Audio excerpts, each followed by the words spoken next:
In a world where the instinct to defend yourself feels almost automatic, there lies an ancient and potent strategy, one rooted in the teachings of Machiavelli.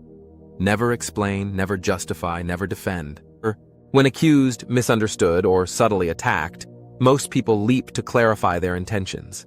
They say, "That's not what I meant," or "You misunderstood me," believing that explanation will restore their image.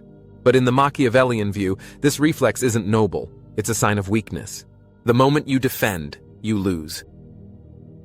The moment you defend yourself, you admit vulnerability. You validate the premise that someone else has the authority to question you. The narrative, once yours, now belongs to the accuser. You've given them control. In the eyes of Machiavelli, defense is not a strategy, it's surrender. The truly powerful understand that perception is power, and in power dynamics, appearing untouched is more important than being right. Silence is a weapon. Rather than rushing to explain, the Machiavellian allows silence to do the heavy lifting. Silence unsettles. It forces the accuser to talk themselves into a corner. When someone attacks and you remain still, people don't see guilt. They see strength. They start asking, why didn't he respond? Is he too powerful to care? This aura of mystery becomes your shield. Silence doesn't only protect, it reflects. It forces others to look inward. A calm stare, a dismissive smirk, or a neutral, if that's how you see it, creates doubt in the attacker's mind. They fidget, re-explain, and eventually reveal their insecurity. You've said nothing, yet you've won the social battle.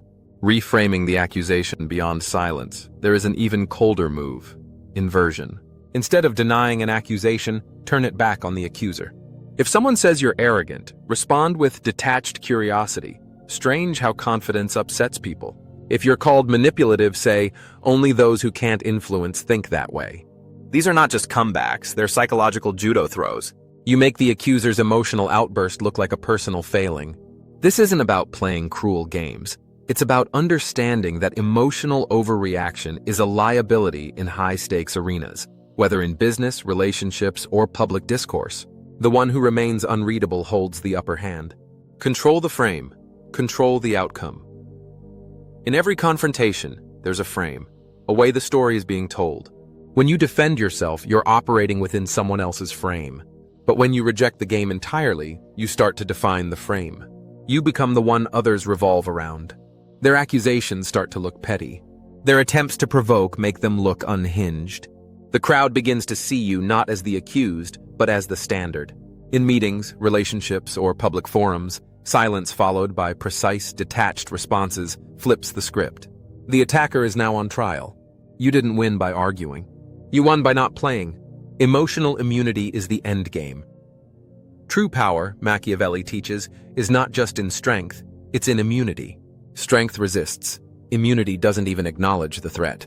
When people realize they can't provoke you, they start to fear you. Not because you're cruel, but because you're unreadable, untouchable. You don't need validation. You don't chase approval. That, in itself, is terrifying to those who survive on emotional reaction. This composure creates myth. The less you explain, the more people project.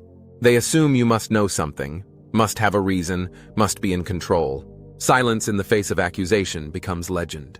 Your mystery becomes your magnetism, aura. Over argument, eventually, the strategy evolves into aura.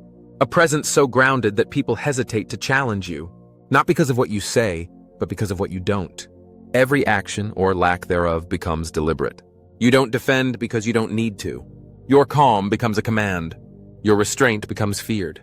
In the final analysis, the Machiavellian doesn't win by proving innocence.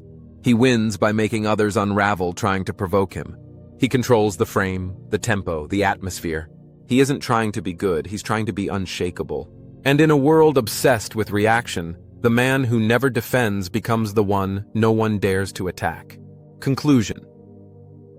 Mastering this strategy isn't about cold detachment. It's about deliberate emotional control. Silence, deflection, and precision become your tools. You don't explain who you are. You show it through your lack of need to explain. Power, in the end, doesn't belong to those who fight the loudest. It belongs to those who never needed to fight at all.